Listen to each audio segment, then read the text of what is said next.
La fonctionnalité alerte permet d'envoyer mail et relance.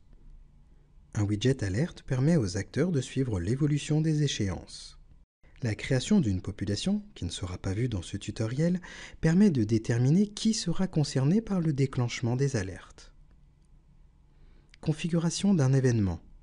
On alerte sur quoi et quand? Paramétrer les notifications. On alerte qui?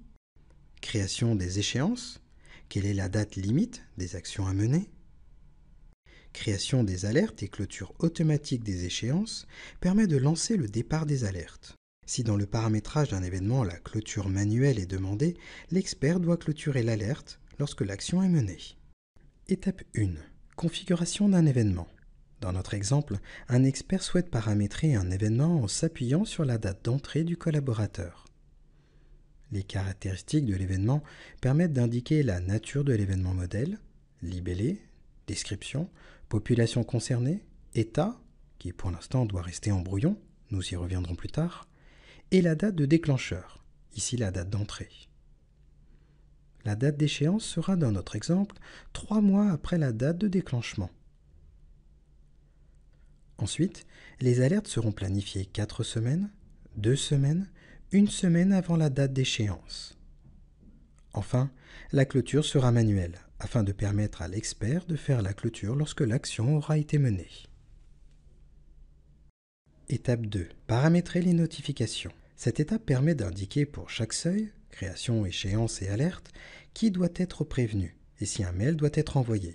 Dans notre exemple, le responsable du collaborateur doit recevoir les notifications. Nous pouvons ajouter d'autres rôles destinataires, et dans notre exemple, le rôle DRH Entretien doit être lui aussi notifié.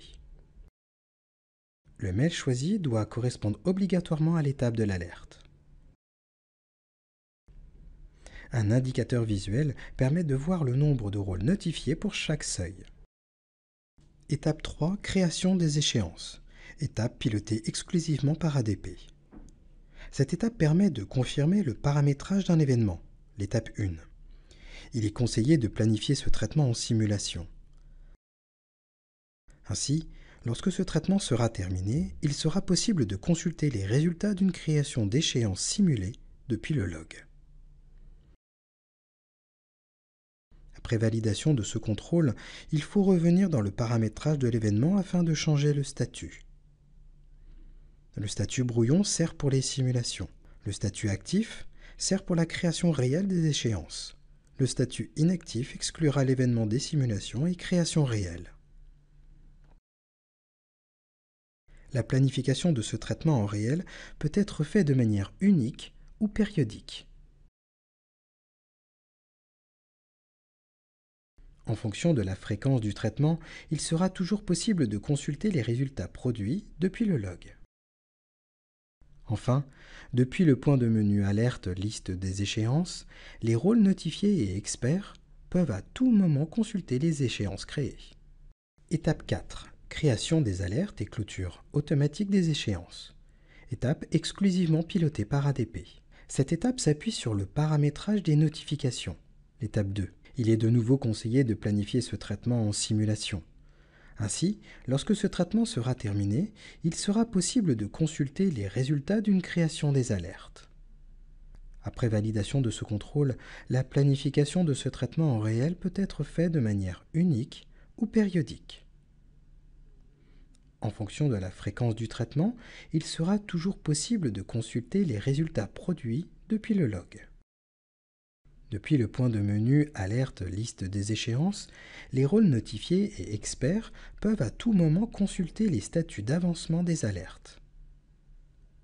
Enfin, sur la page d'accueil, le widget Alerte donne aussi cette même information, qui, avec un simple clic, amène sur la liste des échéances. Étape 5. Clôture d'une échéance par l'expert. Dans notre exemple, l'événement était paramétré avec une clôture manuelle. La clôture automatique, quant à elle, serait pilotée par le traitement vu en étape 4. Ainsi, depuis la liste des échéances, l'expert doit venir les clôturer. Lors de cette action, il est possible d'indiquer un commentaire qui sera sauvegardé et consultable ultérieurement. Le widget Alerte est alors mis à jour. Le tutoriel est terminé. Merci de votre attention.